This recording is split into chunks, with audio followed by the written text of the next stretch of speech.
মহাত্মা গান্ধীর এই দিনটি শহীদ দিবস নয়, সারা দেশেই 7টি দিন দেশের যারা জন্য আত্মবলিদান দিয়েছেন, শহীদ হয়েছেন, শহীদ দিবস হিসাবে উদযাপিত হয়ে থাকে। এর মধ্যে উল্লেখযোগ্য হল 30শে জানুয়ারি। এই দিনটিতে আমরা গান্ধীজির যে আদর্শ, গান্ধীজির দেশের প্রতি যে দেশপ্রেম, স্বাধীনতা সংগ্রামে ওনার যে গুরুত্বপূর্ণ ভূমিকা, দেশকে নেতৃত্ব দিয়ে স্বাধীনতার সংগ্রামে দেশবাসীকে যুক্ত করা এবং দেশের স্বাধীনতা অর্জনে ওনার যে অহিংসা এবং শান্তির পথে যে গণ আন্দোলন, এটাকে অনুপ্রেরণা হিসাবে আমরা গ্রহণ করব।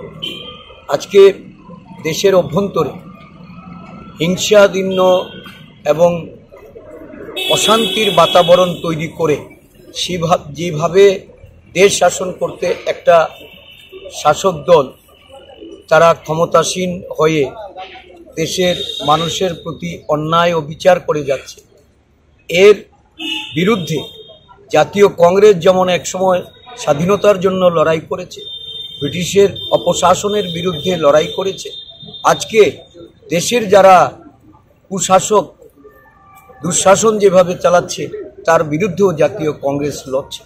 দেশবাসীর কাছে আহ্বান রাখবে জাতীয় কংগ্রেসের এই লড়াইকে শক্তিশালী করতে, অহিংসা এবং শান্তির পথে দেশকে এগিয়ে নিয়ে যাওয়ার জন্য জাতীয় কংগ্রেসের যে আদর্শ এবং নীতি, এই নীতিতে সকলে যেন বিশ্বাস রেখে আমাদের জাতীয় নেতা মল্লিকার্জুন খার্গে, আমাদের দলের যিনি মুখ্য কাণ্ডারি রাহুল গান্ধীজি যে ন্যায় প্রতিষ্ঠার লড়াই শুরু করেছেন, এই লড়াইয়ে সবাইকে সামিল হতে।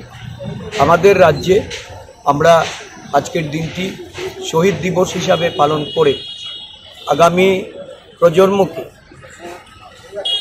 অহিংসা এবং শান্তির আদর্শে বিশ্বাসী হয়ে দেশের জন্য দেশপ্রেম এবং আত্মবলিদানের জন্য আমরা প্রস্তুত করতে চাই। আজকে সন্ধ্যা 5টায় আমাদের একটা আলোচনা সভা আছে, যার বিষয়বস্তু হচ্ছে অহিংসা এবং শান্তির জন্য মহাত্মা গান্ধীর আদর্শ প্রতি অনুপ্রাণিত।